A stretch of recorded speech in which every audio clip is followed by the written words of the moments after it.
Mhm.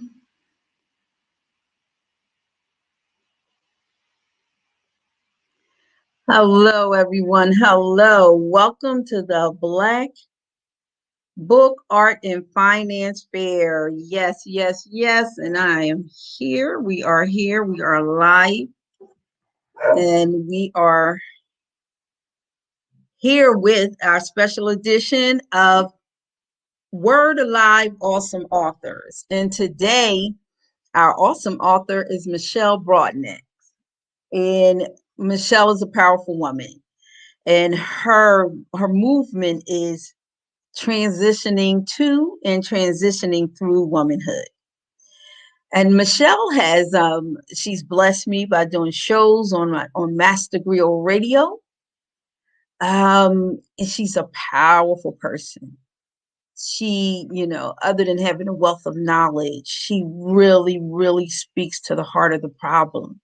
And the transitioning age, I call it the Z mill, because they go from Generation Z to millennials. It's age 16 through 30. And when I thought about it, yeah, you know what? We are so many transitions through womanhood actually happens during that time. There's so many different transitions. So it's a very interesting outlook, a very real thing that we all go through and we all have gone through. And just it's exciting. So from the time that I met her, she has a nonprofit. She does all of these wonderful different things, and she kept telling me about it, but she's super busy. So having to get to the details, and then we finally got to do some shows, and I really understood the passion. And last year, she actually put together a whole anthology with her butterflies. She put together an anthology with butterflies. Butterflies, yes. Butterflies helped her put together an anthology. Mm-hmm. So we're going to kind of learn about that. How can butterflies help someone put together an anthology? You're going to learn that. Because on the line, we have the one and only, the mentor, the coach, the community restoration specialist, Michelle Broadnax. So I will bring her on along with one of the authors from the anthology, So You Think You're Wrong. And this is Rashani Jackson. We're going to bring her on. Okay. I got no light. Yes, yes. So let me see. And I'm going to make. Okay, I'm trying to see how I make you the main one, Michelle. Okay. This is what happens when I miss having my producers. Shout out to Like Deep Productions. They're actually producing something else right now, but a shout out to them. And so I want to know, how do I make Ms. Michelle? Okay, we have you here. And then I'm going to see if we go to the third. Well, we're going to just start with you. So we can do. All right. I might have to step outside my car. Okay, well, want me to begin with I had a family situation that pulled me away from my house, so I'm actually on the road. But I don't mind stepping out so the people can see me. You're looking awesome there. Okay, that's better. Yes. Are you feeling better? Yeah. Okay, I'm gonna put my jacket on. Okay. We see you great. Awesome. As long as it don't stop to rain out here, we'll be all right. We better hurry up, because I heard they're trying to bring in rain on this East Coast. You had a beautiful day. All right, y'all beautiful ladies. I'm ready whenever y'all ready. I'm ready to go. You. We're waiting on you. We are live and cracking. All right. Well, I'm sorry. I forgot we were live. Well, thank you very much for the introduction. Yes, my name is Michelle Broadnax. I'm the CEO and founder of Purifications International Enterprise, also known as PI, which is a nonprofit organization which really specializes in the restoration of the African American family. So I thoroughly believe I've been doing this for 34 years, been in the community for 34 years. I've lived in several different places, starting with the East Coast, where I am again right now. This is where I was born and raised, up east, and outside of New Hampshire, Massachusetts. And I'm just now returning, and I'm coming home because, you know, there's no programs out here still for young women of color. And there's some, but the further you get past Boston, the closer you get toward New Hampshire, it's very, very sparingly. Okay. So part of what I do and what I've been doing across the globe is meeting dynamic young ladies and helping them transition through womanhood, adulthood.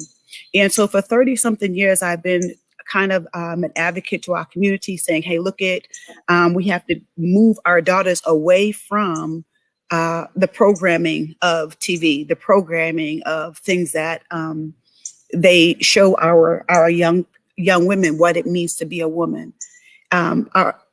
Because we're not alert, there's a lot of suffering going on in the background.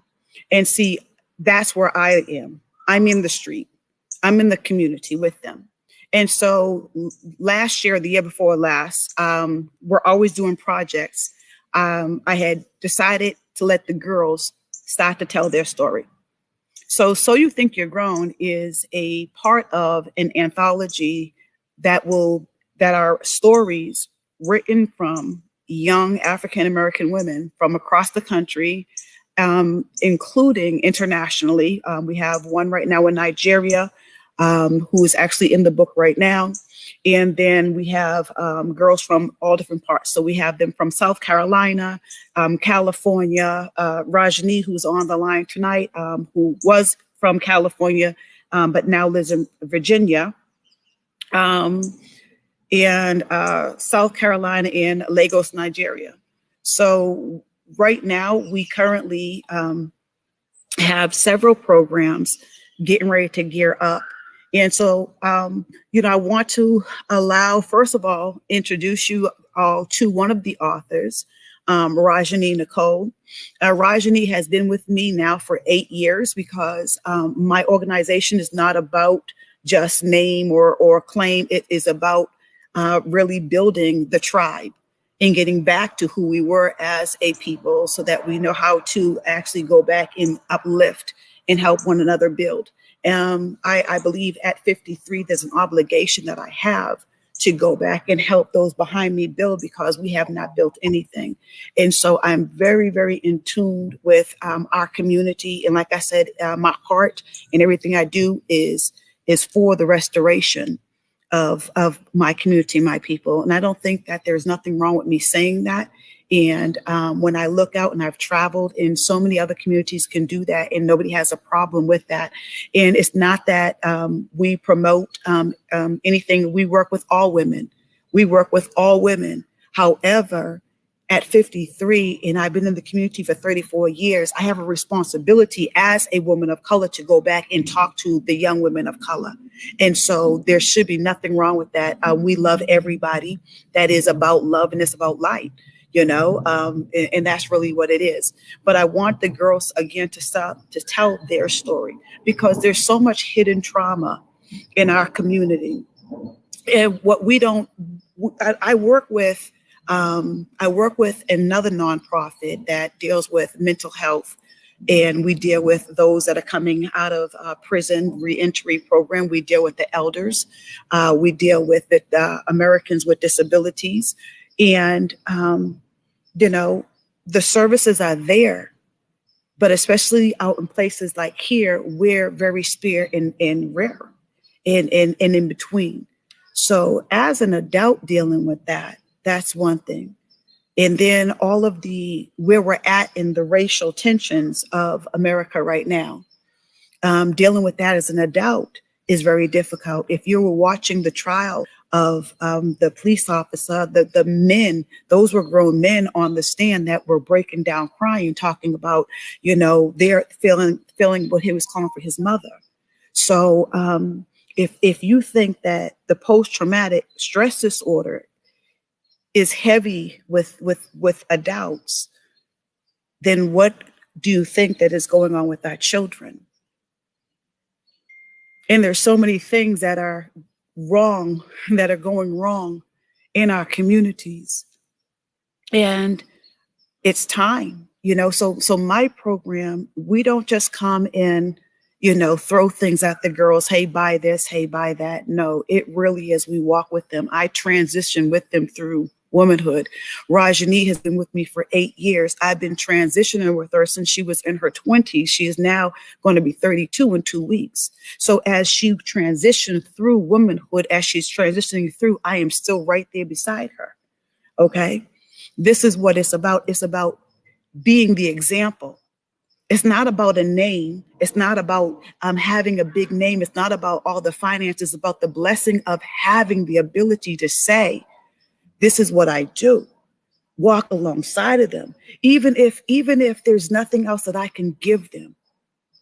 Even if this company, let's say, never truly takes off for whatever reason, the 8, 9, 10, 12 years, for the duration of the time until I take my last breath, these girls will be in my life. And I pray that that itself is something that they can turn around, they can grasp, and they can give to somebody else. To be concerned enough, to love enough, to want to be, you know, with you while you're working things out, and know I'm not perfect, and they get to see that. And that's another thing. There's no mask here. There's no facades here. So because of that, the girls can be who they really are. And we grow together. We're building this company. We're building these things together. We're going together because that's how it's supposed to be in the community. So if you look closely at what we're doing, and not so much the fact that we have not built to, like, you know, where we get millions of dollars coming in, but if people paid attention to what we are doing and the way that we do it and the way that we love one another, the way that we have each other's backs, this is what we're saying. You know what? We're already doing it. We just want to invite more young women and more of our sisters to come and join us and live this way. Because you don't have to live after the drama. You don't have to live with the hidden trauma. You don't have to live with the guilt, the hurt, the shame, the pain of anything that you have gone through, anything that you've endured. And you don't have to try to figure it out by yourself. There are older women out here that have worked through their healing, and they're here and they're transparent. It's just no joke, no put on. And that's what they need. Okay.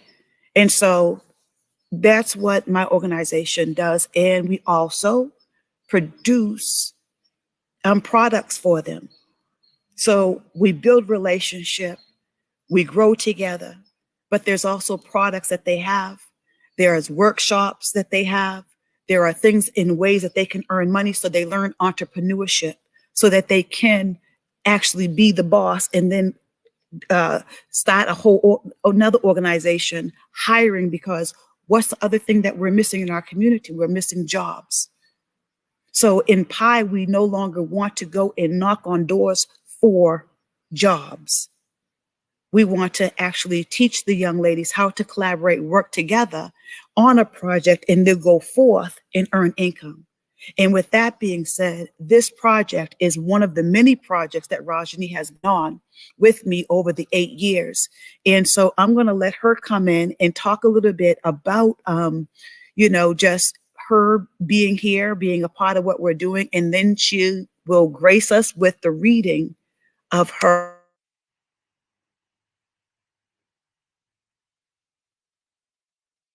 Okay, I'm going to bring you on, Rajani. Hello, everybody. Thank you, Miss Michelle, for the response. Can you guys hear me okay? Yeah. Okay. Hopefully Michelle comes back. But yes, my name is Rashani Nicole. I've known Miss Michelle for the last 8 years. And interesting because my meeting with her is unlike any meeting I've ever had with somebody, because whenever I actually met her, as we were, I was working with somebody else alongside somebody else, and me and this other person had a meeting with Miss Michelle to talk about an opportunity to collaborate. And when she introduced herself as a community restoration specialist, it just like hit me in a special, different kind of way. And I just like I broke down in tears because I was like, that's so beautiful. And, you know, that's so beautiful. And I resonated with it because I've been able to see for a long time, though I'm going to be 32 in a couple weeks. I've always been said to have an old soul. And so I've been able to see for a long time where we are as a community, as a society, and just how it's not good. You know, there's so many different pieces of dysfunction and brokenness. And it seems like so many of the same conversations being had, and a lot of conversations not being had. But we do have a lot of healing that we need to do. And so having been able to be on this journey and see it firsthand and be able to grow and go through things with other women, and as well as Miss Michelle. And it's great, you know, to have that tribe, and again, just be able to grow with others, especially other women, because women, I think a lot of us, a lot of us have a thing with other women. And so we're able to just be real with one another and grow with one another. And being able to be a part of this book anthology, it's funny because I've always thought as a coach, so outside of what I do with Miss Michelle and working with transitioning through womanhood, I'm also a mindset coach. I'm a speaker, I'm an educator. And oh, forgive me, I just lost my train of thought. But and the books, as a speaker and as a coach, I've always had a feeling that like, I'm probably going to end up writing a book. And I didn't really care to write a book because though I can write, the process of writing is not an enjoyable one for me. But when this opportunity came up, it was, I definitely took hold of it because our story matters. You know, that's something I believe strongly in, that our story does matter. And as a girl from a small town it's easy. There's so often we get caught up with the small town living and with just kind of going from day to day, but we have something to say. Each one of us has something to say. And since the book has been published, Miss Michelle and I, you know, when we talk about traumas and micro traumas and things of that nature, it helped me to realize, as well as in other conversations I've been a part of, but that trauma isn't always physical. It's not always the things that we imagine to be trauma. Sometimes if it's sometimes something small, and in my case, something small as in not feeling heard. And a lot of us, how many of us go through times where we don't feel heard, and we may not have been physically hurt and to not feel heard, but yet that sense of not being heard causes a trauma in us, and it causes communication issues, causes us the inability to say what we want to say or what we need to say, or to be able to hear what other people are saying to us, depending on how it manifests in us, right? And so and having the opportunity to write and be in this book, it really, I took hold of it in hopes that my story and how I have grown through womanhood, and this story that I share, that it can help another young lady to be able to stand in her uniqueness and stand in just who she is, speak up for herself and embrace who she is, you know. And so with that, that's kind of a little segue into my chapter. And so Roshni's journey, titled Unapologetically Me. And just a quick little background of the title. a couple years ago, 2018 maybe, if I'm not mistaken, I was in Toastmasters and I wrote this speech entitled Unapologetically Me. And it was around my birthday, so it was about this time. And that year, 28, 29, whatever it was, it felt like another shedding, if you will, and another layer of getting comfortable in my skin and who I was, quirks and all. You know, to know me is to know that I'm a goofball. I joke like I'm a dork, like I'm just quirky and funny. I like corny jokes. And so, but that's not always well received, especially when you're young. So when I wrote this speech, it was that season of my life where I was settling into myself more, settling again, even more, getting more comfortable into who I am. So, unapologetically me. I start off with a quote. If you are always trying to be normal, you'll never know how amazing you can be. Maya Angelou.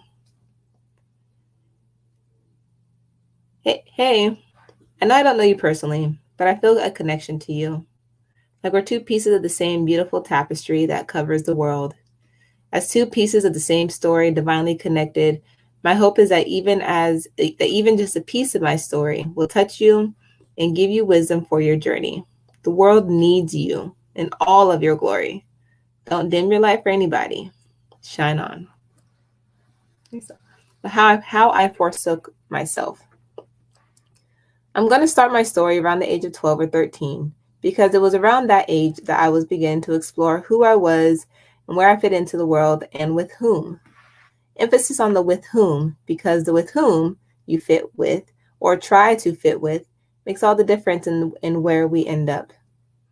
I know because I wanted so badly to fit in. I did not want to stick out for the thing that I did not want to stick out for the thing I was not, I didn't want to stick out for the thing that I was naturally good at, my intelligence. I mean, I enjoyed the praise I got for doing well in academics or in school, but it wasn't cool to be smart.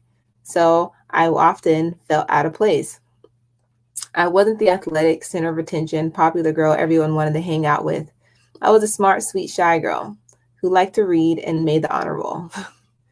I didn't have any enemies or bullies, but I didn't have a swarm of friends either. And those I thought I called friends were questionable. Probably because I had left my real friends to be friends with people I thought I wanted to be friends with. Weird, right? See, my real friends at the time were a little weird. I mean, they were my friends, but I didn't want to be seen. I didn't want to be seen as weird too. I'm already the smart girl. I didn't want to be smart and weird. Ugh, the horror.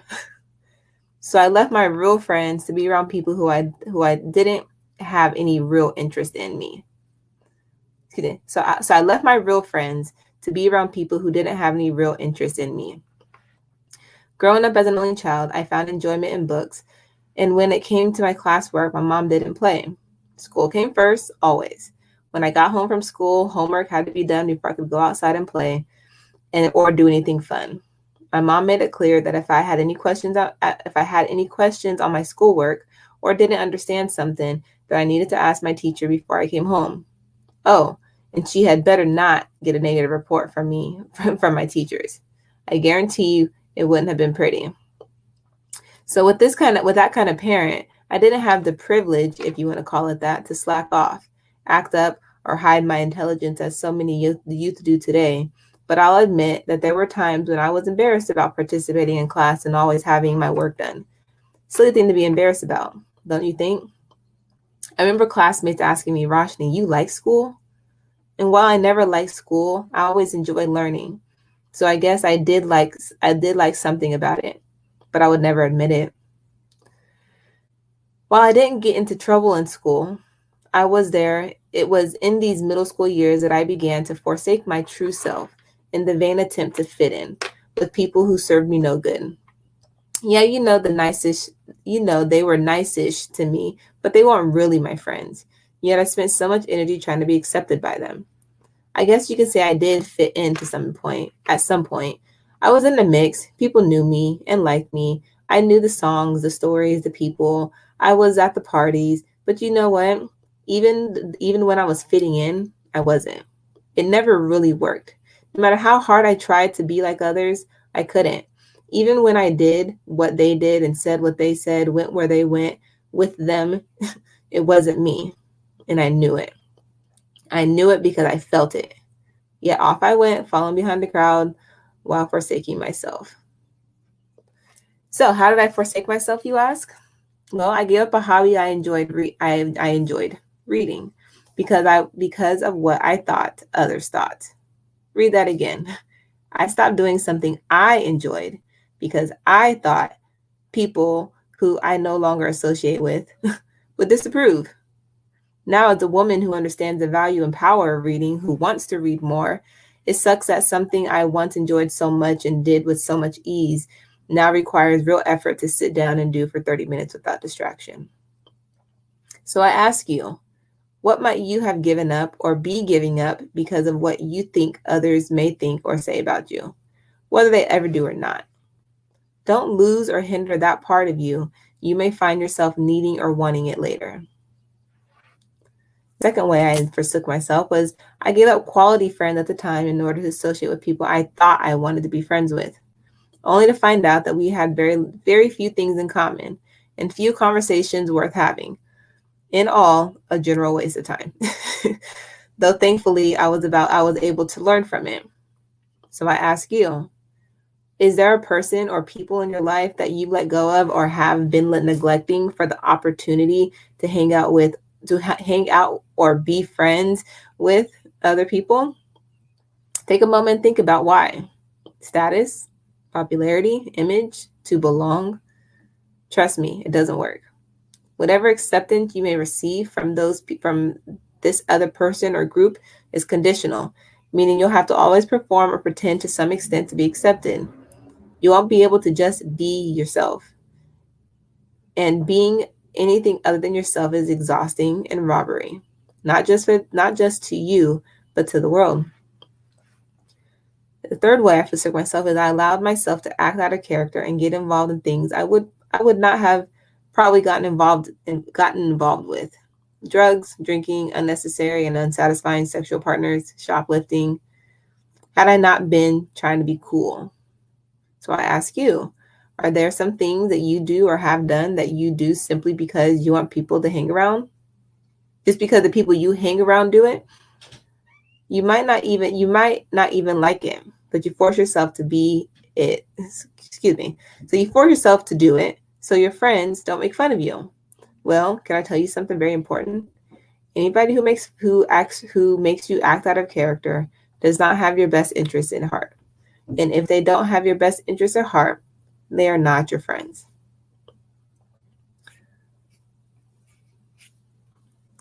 Becoming unapologetically me. I love to say when I turned 18, I became completely unfazed by the opinions of other people, but that would be a lie. I have, however, come a long way. When an opportunity comes up to care about other people's opinions, I have to quickly check it at the door, because if I'm not careful, those thoughts will put me in a place of paralysis by opinion, meaning becoming frozen in fear by the thoughts perceived or stated of others, and that will get me nowhere. Other people's opinions won't pay my bills or bring my dreams to fruition.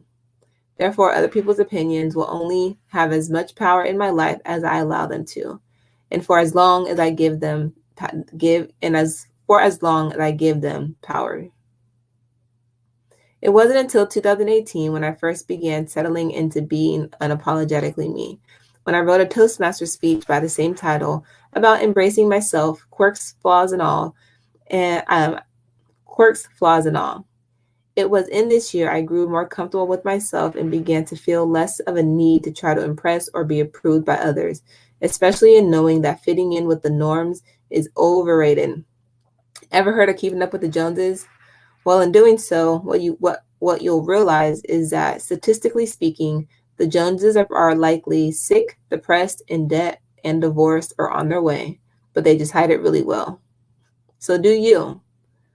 When you're young, being normal and fitting in means being liked by others, having the latest fashion, being cool, whatever that really means, But as you get older, you know what's normal in our society: divorce, debt, drama, broken homes, dysfunctional relationships, poverty, sickness, addiction. Shall I go more? Unfortunately, these are normal conditions of life for so many people today. Still want to fit in? I sure don't. To do what everyone does will bring you what everyone has. And when you look around your environment, your family, your neighborhood, community, etc., are you inspired to live like those around you? Or are you inspired to do better for yourself and your future family? There's nothing wrong with wanting better for yourself. There's nothing wrong with wanting more, doing more, experiencing more than maybe your family did. That doesn't make you ungrateful or unappreciative. It just means you have vision. And vision, when nurtured, tended to, turns dreams into reality. So why fit in with the norm to begin with? When I look around me in my transition through womanhood, I can't help but want more than the norm. I can't help but feel that there's more in store. And I guess I'm just crazy enough to believe it. Maybe none of this is to throw shade on where any of us come from. Many of our parents and loved ones simply had to do what they had to do, and maybe didn't even know any better than what they did at the time. But their limitations don't have to be ours. This is where not fitting in and not being normal kicks in. Shake the critics, shake the opinions. Easier said than done, I know, but go for it. Live beyond the parameters of the normal way of living, where people work a job they don't like for not enough money, which they spend more money than they earn, putting themselves in debt up to the neck, and rarely traveling more than 2 hours away from their hometown. Me personally, I want more. Not more things that will only get old and dusty, but I want to live a life of more fulfillment, satisfaction, and adventure. I want a greater quality of life that comes not from having more things, but from having more choices and opportunities. This is why I urge you now, little sis, to embrace or sis, to embrace who you are, because unfortunately, things don't just go away as you get older. If anything, they get harder to deal with age. Therefore, learn to stand in your individuality early, quirks, flaws, and all. Why? Because you are special. You are one of a kind, and that's what makes you valuable. If you're trying to fit in to this superficial mold, to some superficial mold of what's acceptable, cool, or in, and what's not, you'll never fully enjoy life, because you'll always be trying to fit into an ever-changing mold, trying to be someone you could never be. So don't forsake you like I did, because you, even if you don't fully know it now, are needed. The world needs your special contribution. I mean, if we're all different for a reason. What good would it be if we were all the same? Think about it. The human body works as well as it does because there are many different parts that do different things. Gardens are beautiful because of the diversity of color and the variety of flowers and plants. The zoo is exciting because, if you like animals, because there are many different animals to see. The ocean and the world we live in functions the way it does because there are millions of variations of plants and animals, species that always serve different roles, which enables our world to function. The same is true for human civilization. Your special contribution mixed with my special contribution mixed with the special contribution of others produces a more vibrant, exciting, interesting picture that couldn't exist without each person's part, including yours. There's a little bit more, but I'm a stop right there. The next little segment is how to become unapologetically you. And so if you want to know that, you'll have to get the book. Yes, that's right, everyone. You need to purchase the book. But that was awesome. It was really awesome. And so many of the truths you spoke, I would love to say that's just in transitioning to womanhood, but that's something I think we experience many times and all throughout our life, especially the being seen and heard. I know for me, that is the biggest issue for me, when people do not see you. Yeah. They talk all around you. They talk about you, so only concerned with whatever they want. They don't even listen to what you're saying. They don't even listen enough. Like, as a salesperson, a good salesperson will listen to you and they will use what you share to sell you. But when someone doesn't even hear you, won't even regurgitate back, and they're just like, moving through and interacting with you all based on everything about them. It's like the person that doesn't give a good gift. Mm-hmm. Yes, for I sure. remember, yeah, at 11, I would show my mom all these pictures of these bikes that I wanted. I'd show her. And every bike, back in that day, 10 speeds were a certain way. They only had the bar across. Like nowadays, you see the bar going down, but when I was 11, that was considered corny. Mm. I hadn't even saw, I never even hadn't saw a bike like that. Mm-hmm. So, but I showed her every picture, exactly what I wanted. She got me one of those bikes. We call them bus bikes then. It got them all there with the basket on it. And we were like, oh my God. That bike, I don't know, about 40 years that's been. That bike is still in the garage. I wouldn't ride it. And she could not understand why I wouldn't ride it. But it's just amazing how many people, and it's not always intentional, but they don't see you. But that does become a problem in life when It you're does. not being seen and heard, Mm-hmm. and people are trying to, present to you, do these things, interact to you with things that just don't serve you. Mm-hmm. Or recognize you. And after a while, that does become an issue. It So that's does. something that's a basic human need, to be seen and to be heard. And that goes back to, what I mentioned before I started reading about the traumas and how you can have, when we think of traumas, we think of like major traumas oftentimes. So often we don't think about, we may not think about the little trauma of not feeling heard or seen, where we might not have been yelled at, but we might not have been talked to at all. Or we might not have been. I want to interject because I don't want us to. Trauma is something for every person, and it's very individual. So when we start talking like that, you have to be careful, because the opposite side of that is the person that shuts down because they've been through so much that's a way that they learn to protect themselves. Because see, that's me on the other side of the spectrum. And so that's why, when we have these conversations, you have to be careful and show empathy and not be like, well, because what you don't understand is that's a sign of somebody else's trauma. Not everybody, right? But for some people, that could be a sign of their trauma. The fact that they weren't heard, or that they have been so attacked over and over and over again, that if you don't shut down the outside voices, if you don't learn to shut down everything else, like, you're not going to make it through. And so it becomes a protective layer. Like, let me speak for myself.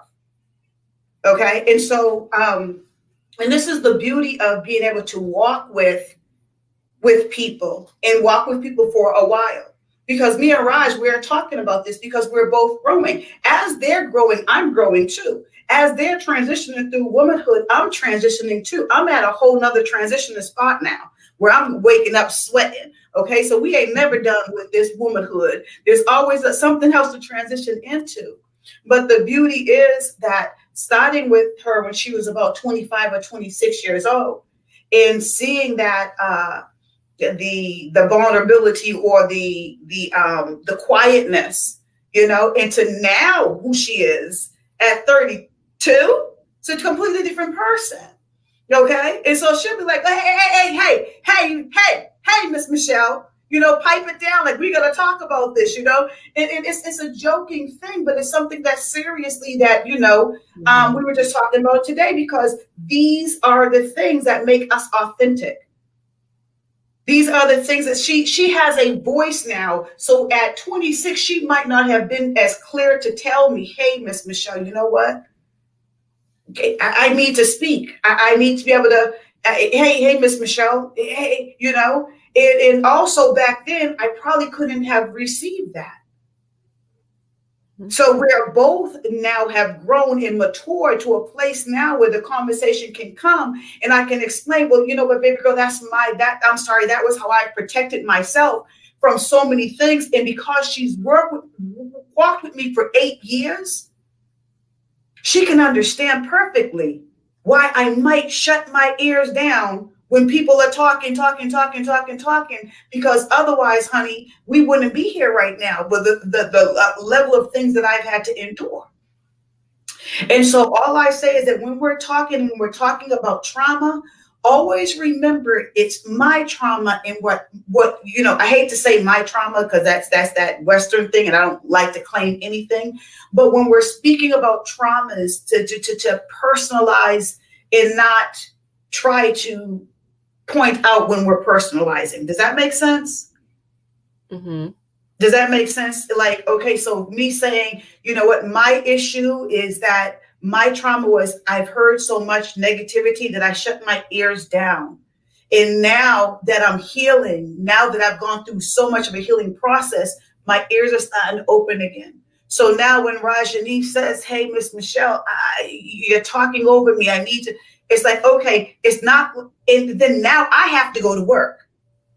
It's not that me's going to stop overnight. It's not. She's going to tell me every time I do it. She's going to catch me because that's the communication. And when you really love somebody, that's how you know that love is in the room, because love will adjust and try to do what it's supposed to do. We think of this all the time with men, but this is what the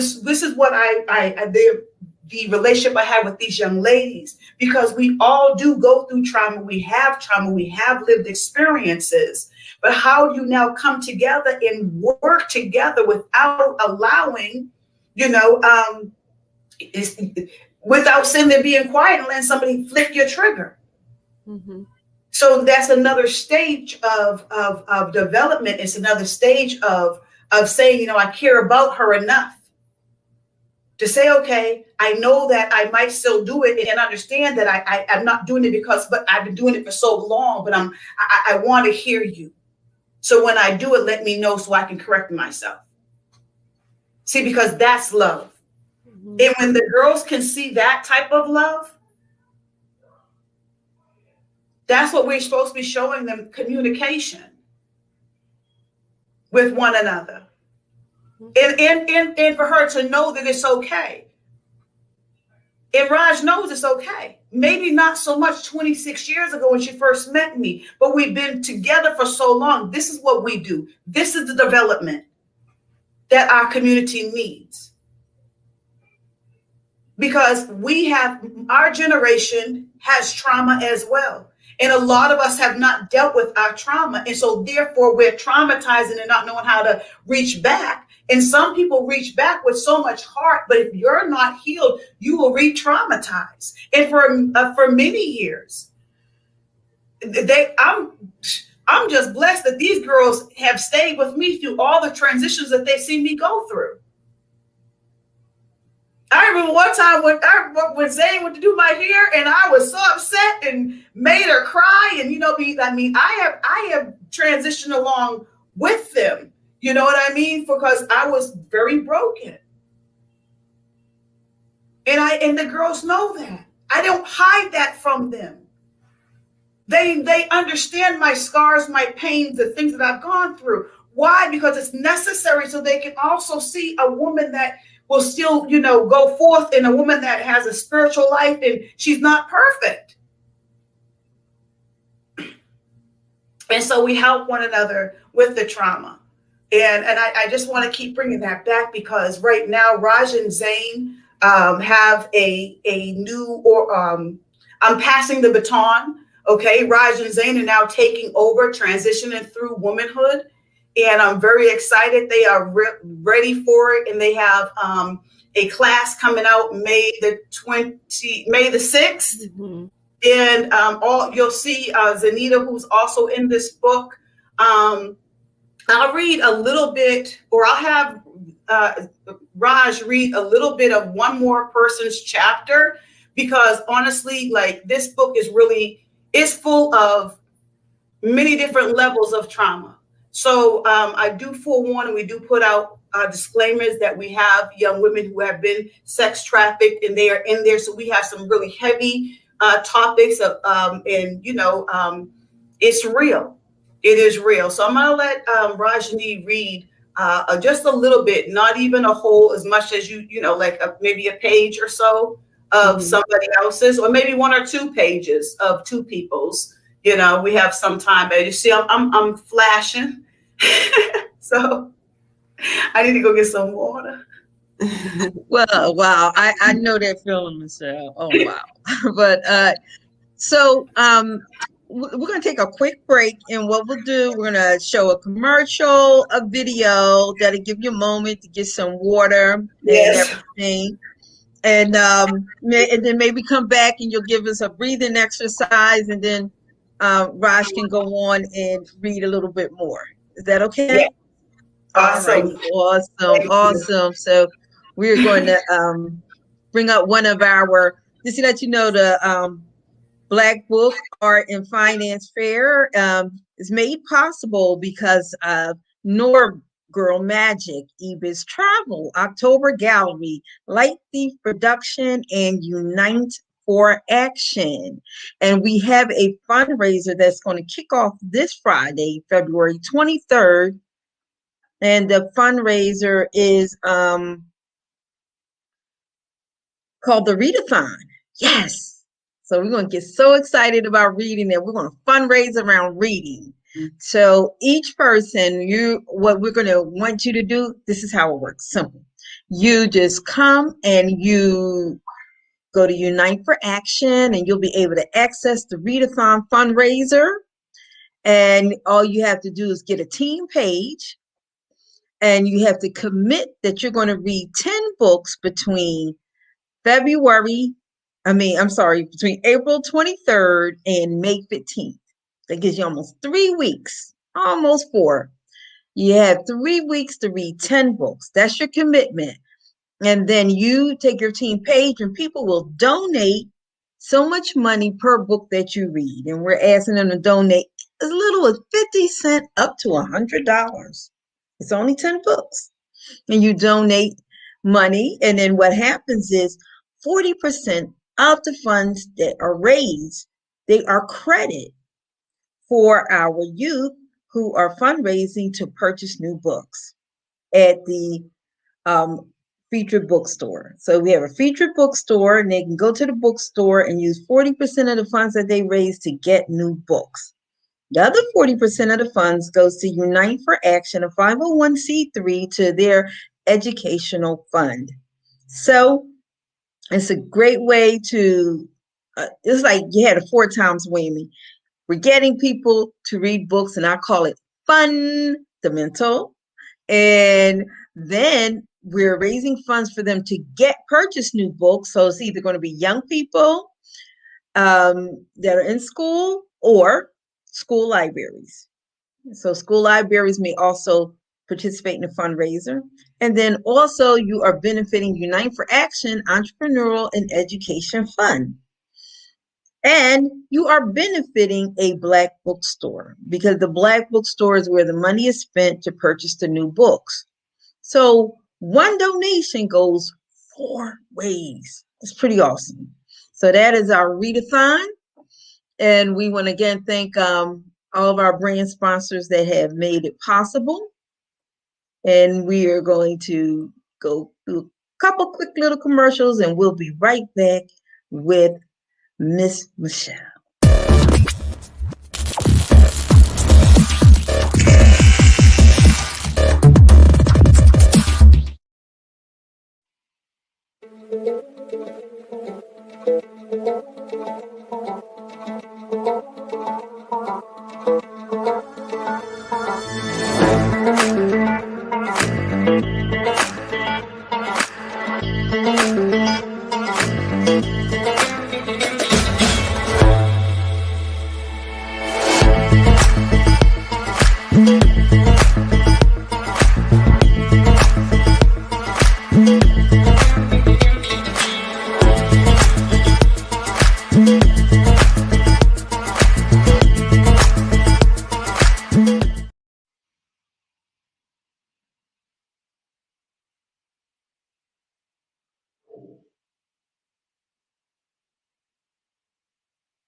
Okay.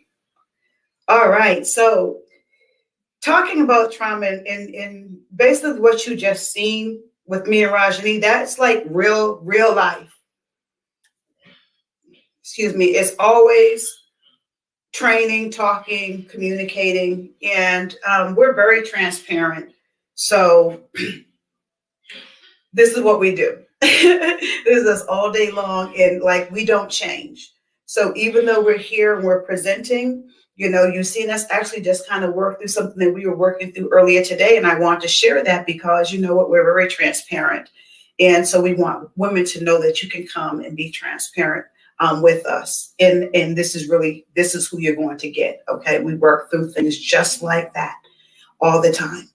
And some of the things that I want to share with you that you can do if you're dealing with, like I was talking with a group a couple of days ago, and I said, you know, when somebody does something and you just want to, and you can feel that thing rise up in you.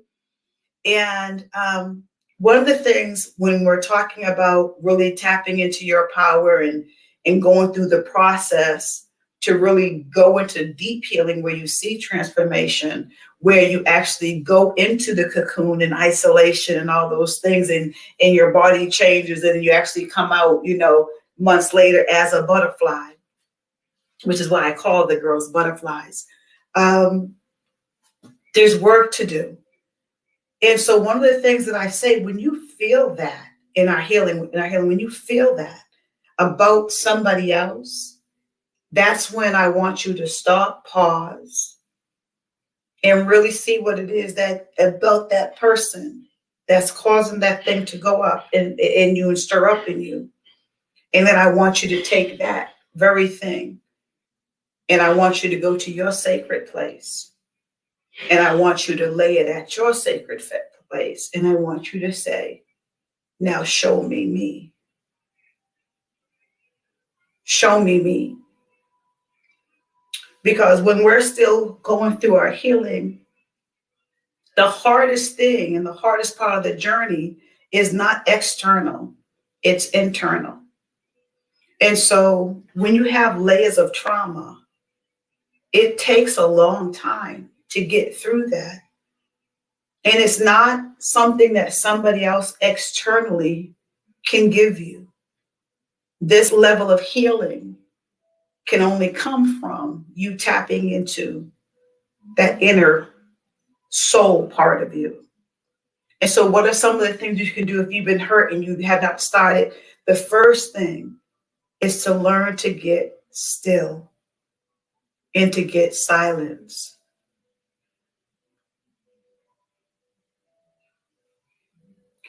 And then ask for nothing outside of the strength to go back. The strength to go back to that time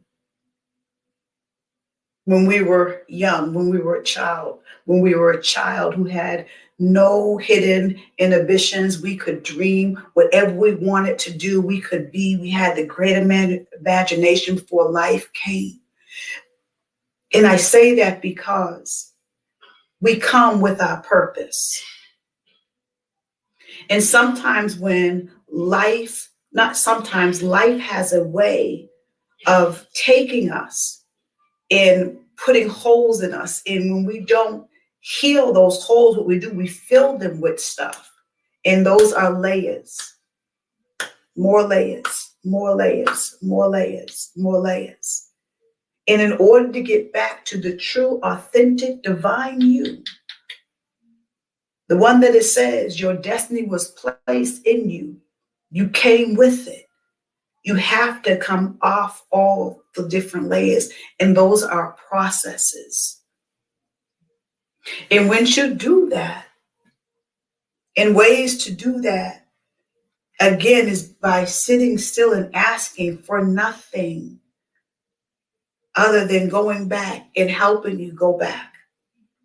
Because when you do that, and when you go back, and when you're still, and when you go back, And even up through the traumas that you have to go back through, when you're going through those traumas, you'll see and look for the one that you say is your strength, the one that you say is your heavenly connector, your strength, your power source, and look for the light.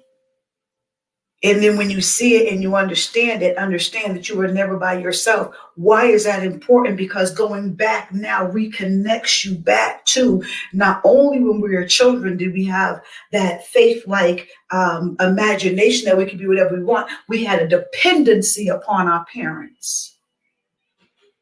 So going back psychologically going back and seeing that your divine guide was there will reconnect you to know that you can trust in a different way. It brings it back to life that you know all the lies of the world that have told you that you are by yourself, or even if you go and you feel like you're praying, it's not real. And that's why you don't really turn fully to divinity, because you've been hurt so many times by people walking around saying that they are divine.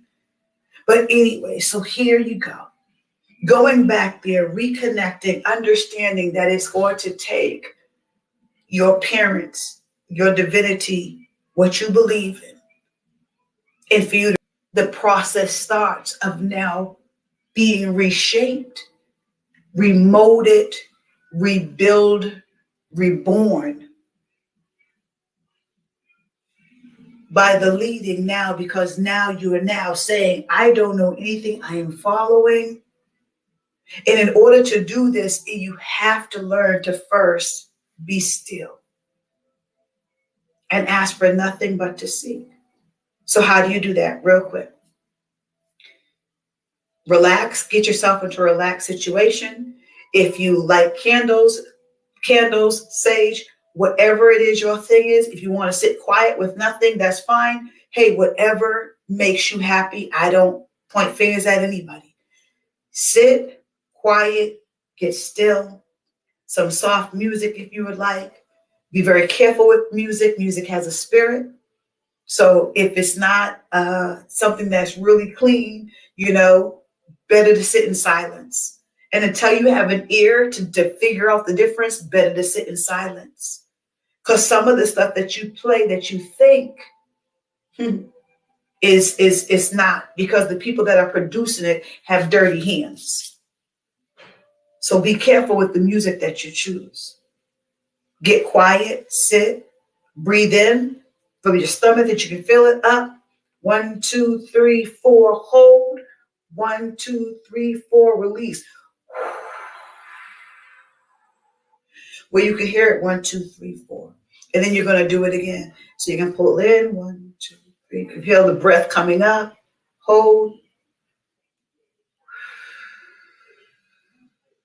So what you're doing, you're taking the air from your stomach, you're bringing it up through your diaphragm, through your chest, up through your throat, up through your nose, up through your pineal gland, up through your head, hold,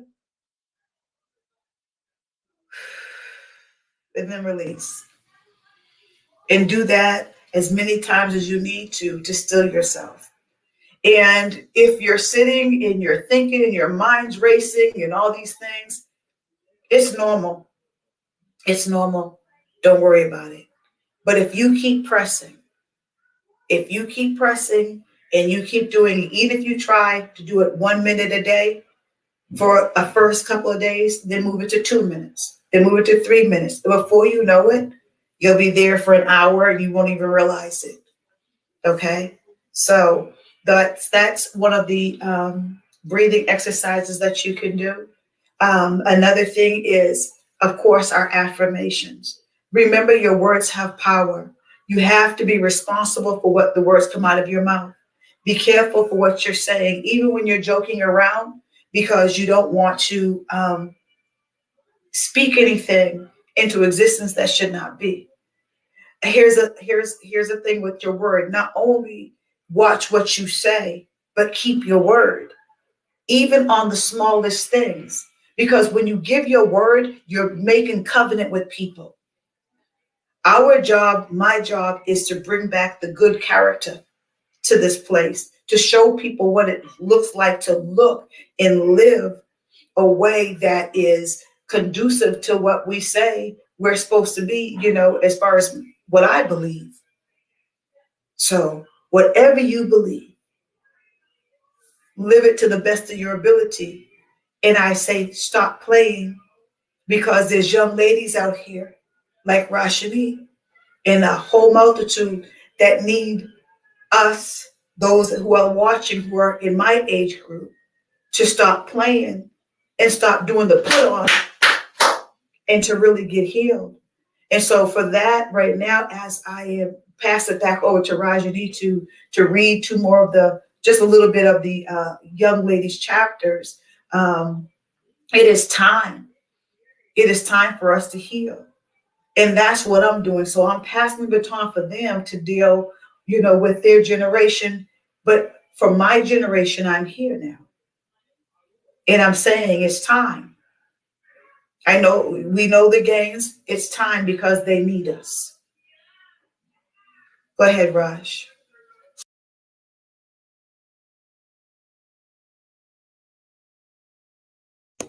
Sorry. I'm going to read a piece of Zanita's story, since we had mentioned her. And so Zanita's journey, a woman becoming. She wrote, I used to believe in fairy tales. I believed that when I turned 16, it was going to be the beginning of a happy ending for me. Oh yes, I had that cliche. I dreamt of meeting my Prince Charming and living my dreams in a cute and cozy house with a white picket fence. Little did I know I was in for a rude awakening. By the time I was 12, I realized that my life was more like a drama film. It was something out of One Life to Live or The Young and the Restless, but urban. Growing up in Sacramento, California had its ups and downs. From the late 1990s to the early 2000s, it was okay for kids to play outside all day without an adult being present. But now it's unsafe to take your eyes off your kids for a second. Looking back at those moments in life is bittersweet because we had so much freedom. But that's where the bullying and teasing started. That's where the insecurities were born. Kids naturally compete and challenge each other. They brag about what they can do and make fun of others for not being like them.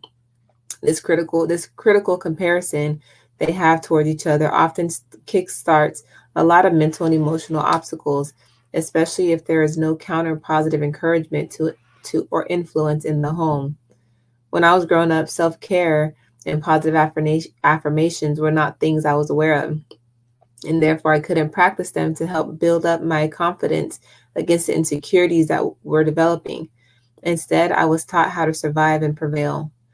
Transitioning through my teenage years, the crucial years between childhood and adulthood, my thinking shifted and my insecurities grew.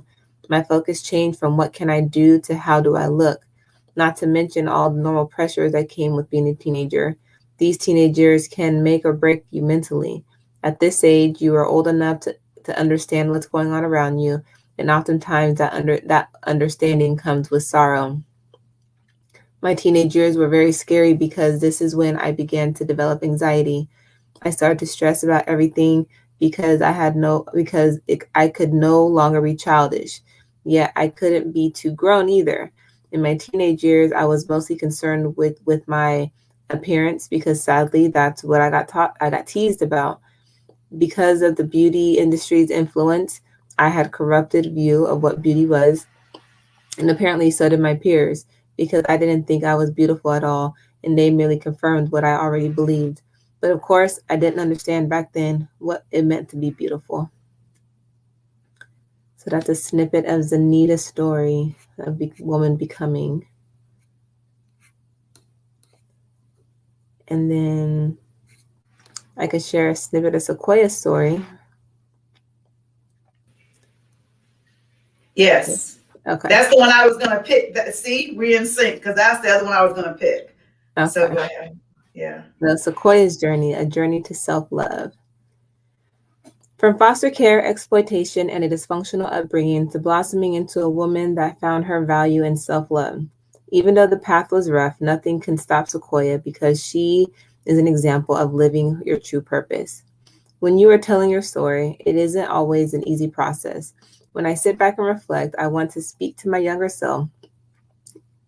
I want to comfort her, speak life and love into her. She deserves that. I could tell my story because I don't want other young girls to experience what I have.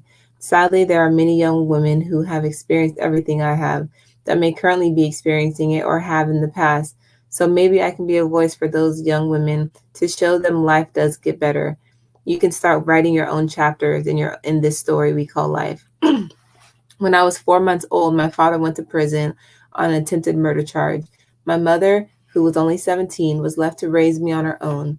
I don't believe many teenage mothers have the mental capacity to be mothers, but there are so many with this story. I grew up dysfunctional, molested by family members, so many traumatic things. I had to mature fast because being the oldest child.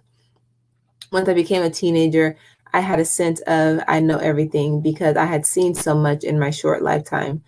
I was 15 when my mother decided she was going to stab herself and tell the police I did it. It hurt seeing my little sister and brother back in my mother's lies, back my mother's lies, but they were too young to know what they were doing. Even though later the charges were lessened, it didn't lessen the pain and stigma I had now. Being in juvenile hall was definitely a turning point. I spent 1 year in the facilities, including the highest level group home that is attached to juvenile hall. When it was time for my release, I wanted to go other places other than home. Excuse me. When I was time for my release, I wanted to go to other places other than home. I excelled in school and had been through extensive therapy and had found love in dance, hiking, yoga, and doing early morning cardio.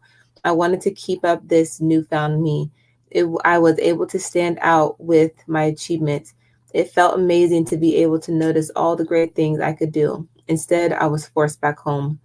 Life at home was even harder. I didn't get to finish up the few months left of school since I had to attend a traditional school. I had a goal of graduating at 16. My mom and I were always arguing. She would kick me out before, but now it was all the time. Normally, she would kick me out and report me as a runaway so others wouldn't take me in. One day, she had put me out and I slept in the park in a tunnel because it was cold outside. The next night, I went to cars and tried to open the doors. I found one and slept in the back seat. I was barely sleeping and didn't have any money, and a nice looking guy offered me a hotel. I didn't think anything of it. I was hungry, dirty, and hadn't been able to sleep much. I couldn't go home either, so I went with him. I never thought that moment would lead up to me being kidnapped by a pimp. I could stop there since you just popped on. Yeah. That's a great What a cliffhanger. What a Yes, cliffhanger. I was trying to have you. I was like, cut. You're going too far. Cut. That leave it there. Let them get the book. I want to say something about Sequoia's chapter. What she was saying about the majority of young ladies out there. I've been out here with these young girls for 35 years. 98% of them have her story or something very similar to her story as far as the abuse of their mothers. The fact that the relationship with their mother being estranged. Some it's just, communication. Some are as I've seen it all. And I've seen the parents turn around and call the police. I was that person because I've taken them in, even though that me and the mother have had an agreement. Okay. But there's times that the mother will turn around and call. And if she's running to you, and I know she's running to you, and if you let her stay with you, I'm calling the police. This baby's 14 years old. What do you do? What do you do? Because you have children. So you see, these things that they're sharing with you are not just stories for them. I am trying to tell you there's a multitude of our young daughters out here that are dealing with this because mom is too busy watching Housewives and still living the fantasy life of, you know, Hollywood and the projection of what Hollywood says that a woman is. And when you have generations of this now, you have aunties in some of them. I have testimonies for days for young ladies, and they can and I hear you. They hear it behooved me when young ladies thought that I was what success looked like, and here I was living in the pit on a street with nothing but drug dealers and everything else when I first got to California and was homeless and found a place to stay. And there was a Diogenes house. The foster care was on that same street. And that's where I met my first set of girls from California that were 17 that are now in their 30s. And they're still in my life. Okay. And so it's like, this is why this anthology book is important to me. This is just the first one. This is just the first one, but this is why it's important, because we need healing. It's not just the children. You're listening, right? It's not just the millennials that need to heal. It is my generation that needs to heal as well. And so for me to come out and to share, and I work with mental illness, let me tell you something. Our community is not coming for services because it's very difficult to come to services when you're coming in there and nobody looks like you or can relate to you as though you're feeling. And so what we're doing with our organization is we're actually creating, especially with a focus on the suburban areas like I was from, where there's only one girl of color in the classroom, right? I was telling Raj, I said, I'm home. How do I know? Because we're driving down the street and there were 6 little kids and 5 of them were white and 1 little black boy bouncing the basketball. I said, oh, I know I'm home now. You know what I mean? But the trauma with that and in the trauma with what's going on in society. So if we're not training up in giving back and we're not helping them, it just perpetuates for generation after generation. And that's what's already happened to us as a community. So where do we stop the bleeding? So purification really does have a heart to, we don't play games over here. We are seriously about, getting yourself together and being the best version of yourself that you can be so you can go back and help somebody else. And because these young ladies, this book right here is just the beginning. The beautiful thing about it is each young lady, when I asked them to write the book, I didn't give any of them any suggestions. I just said, write to your younger self. And let me tell you something, each one of these young ladies not only wrote their story, but then they all each on their own wrote a way to get back to that young lady. And that's what makes this book different than other books that are out there. Because each one actually in their own, because that's the heart that they have, was to say, look at little sis, I just don't want you to leave you here, but here are some steps that you can take to get through that. And not only that, but we also have a community for you. So why don't you come on over here to YouTube? And we're building this and we're developing this so that not only the young women in the inner cities can have programs, but also those that are out in the suburbs where there is just a little by themselves, because they need community as well. So it's for everybody. And I'm very proud of the young ladies. The book is dynamic. I ask that people would support, because when you support, you also help. Sorry, I forgot we're on the fundraiser. The fundraiser. So I forgot the platform we're on. I'm sorry. Support the fundraiser that. But it still no. This is about that is okay, Michelle. That's what this is all about. But I was saying when you buy it, it supports the girls. We don't buy the art. Who's going to do it? We artists, which includes authors and writers, they're the storytellers and keepers of our culture. That's why this is a griot platform. And that's why I chose, all storytelling products and projects and services, because too many other people own our stories.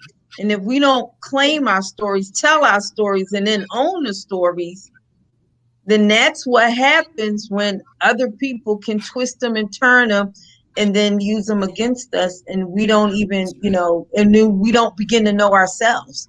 And part of our knowing ourselves is knowing our history. I mean, it's so much to that. So that's honestly why I constructed the readathon in that way. That when you give, you're also supporting the Black bookstore. You're getting new books for the kids, for a library. It's, and every person I bring on here, that's my expectation. I don't expect anyone to come on here and talk about a book, but not allow anyone access to it.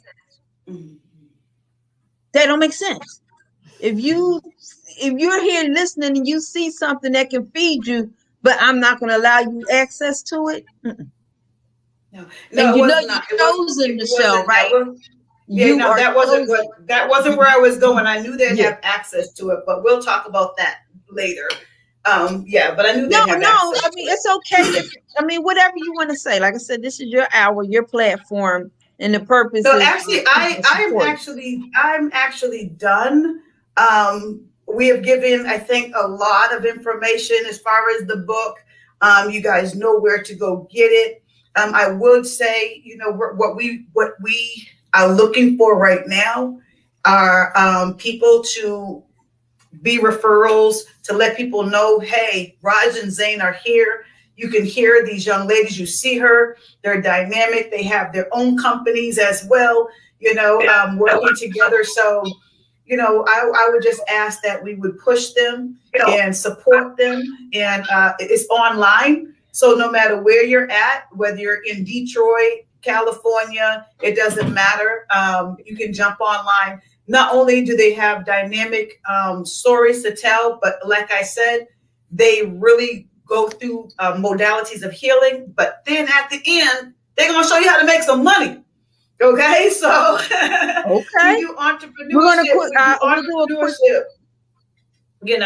We'll do there's ways. I'm gonna do a screen share of the site.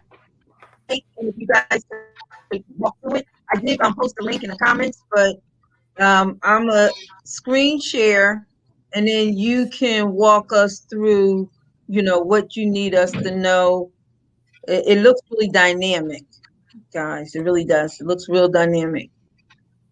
Okay. For the record, it is still a work in progress. There is more to come. Okay. Can you see it? We can see it. Can you see it? Like, great. So just, walk us through it. What are the actions?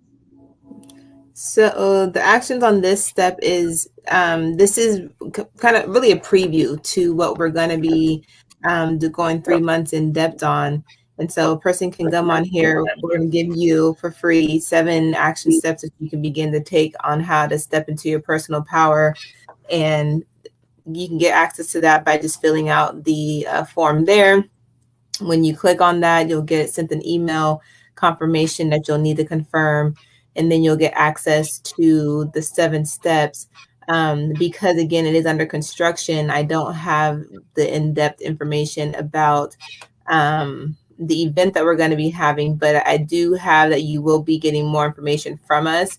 So by filling out the this form here, you'll get on our email list, and so we can stay in touch with you and keep you informed of what's going on. We will be having a pre-launch on May 6th, where we'll be going into depths about these 7 action steps, and then also giving people an opportunity to join us for our 3-month journey, where we will be talking about how to tap into your personal power, step into your personal power.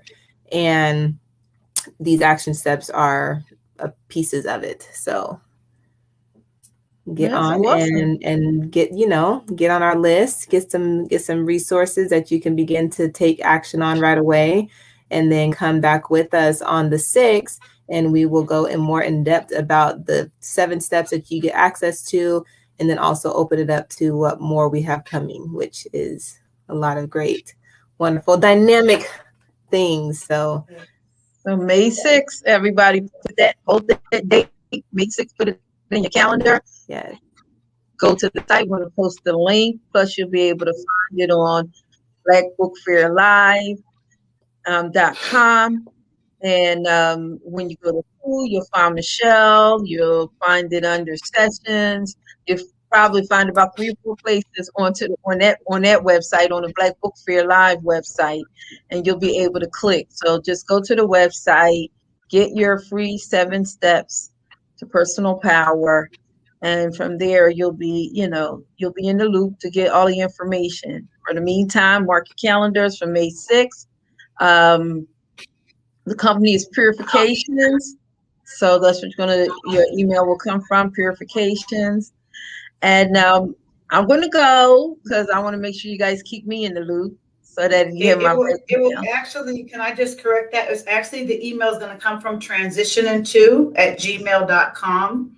Okay. So I'm pushing everything, and we're branding everything over to Transitioning with Raj and Zane. So I mean, they're ready. They're ready. I'm excited. And can I say something? If you, for real, want a good influence and role model for your daughters that are out there, and to make sure that when they're talking to somebody, they're going to get real good information back from them. None of this craziness from the world, they're not going to steer them in the wrong direction. These young ladies are ready. They are mentors. They are business coaches in their own right. Raj is trained not only through Purifications and Walking with Me, but she's certified and trained through, other schools. So, they're the real deal. They are the real deal. They have put in their time, to train, to learn, and they're the real deal. And so I'm ready. I just applaud them. I'm so ready to pass the baton. Yes. That's so awesome. That's awesome. So yes, please support them and encourage them. And let as many people as they make it reasonably priced. They do make it reasonably priced. There's payment plans. So they'll talk about all that on May the 6th. Come and bring your sisters, your brothers, your cousins, and because we all do need to tap into our inner power so we can heal, so we can move as a community finally. I thank you so much for having me on tonight, Raj. I love you like I birthed you. Thank you so much for always being there at the last. This is how ready they are. I called her on the way here because I had an emergency and it canceled. But that's why that's that quick. She had 15 minutes and she was ready. You know what I'm saying? That's awesome. So you know what I mean? When I say they're ready, they're ready. So thank you so much. Thank you, Raj. From my heart to yours. You guys have a blessed evening. Okay, well, thank you, Michelle. Thank you so much. And I thank you, Raj, too. And I thank you guys for sharing at the Black Book Art and Finance Fair. And like I said, everyone, we have a website for you to follow up. Just go to blackbookfairlive.com. You'll be able to find So You Think You're Grown, the anthology. You'll find it all over there, and you'll be able to access the book as well as the website to follow up. And I'm going to make sure that I direct everyone to go to the website. This way they can capture information and you can be in the loop. And I will put down at May 6th, mark the calendar.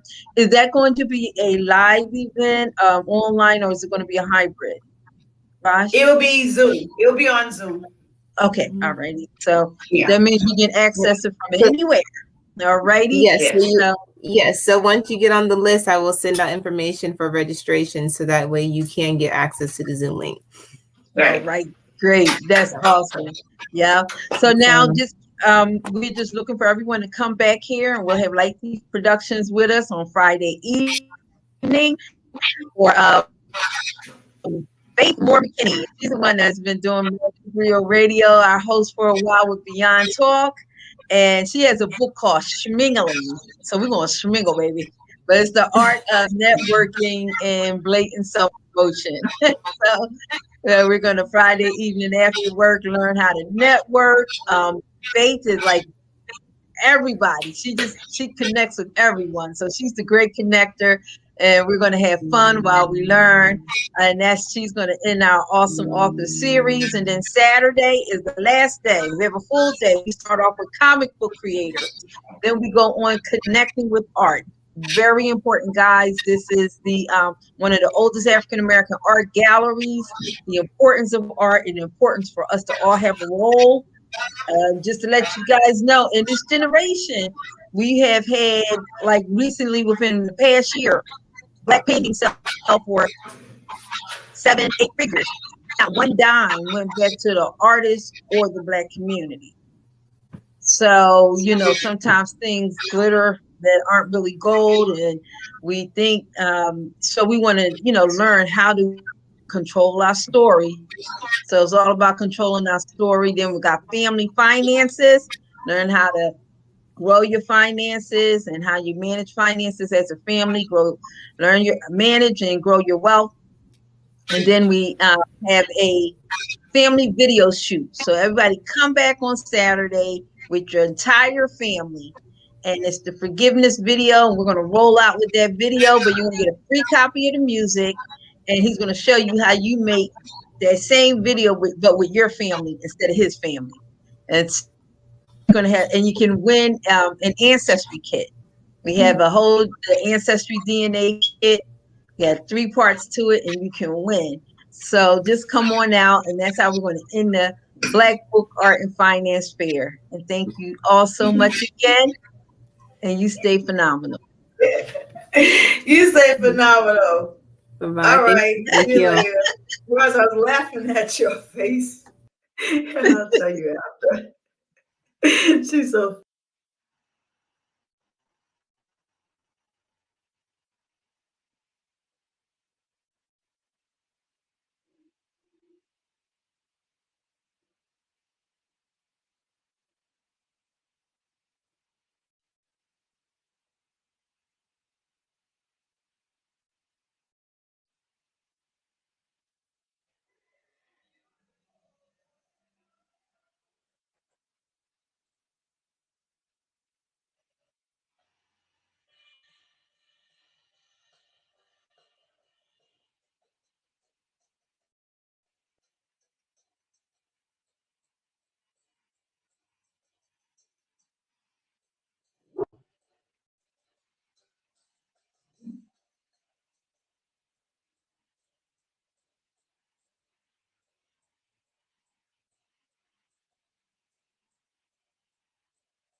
No.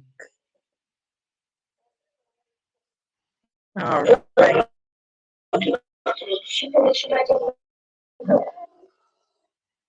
So that is it. Thank you guys. Come back Friday. We will be back with schmingling. We'll be schmingling, baby, with Faith Moore McKinney. All right.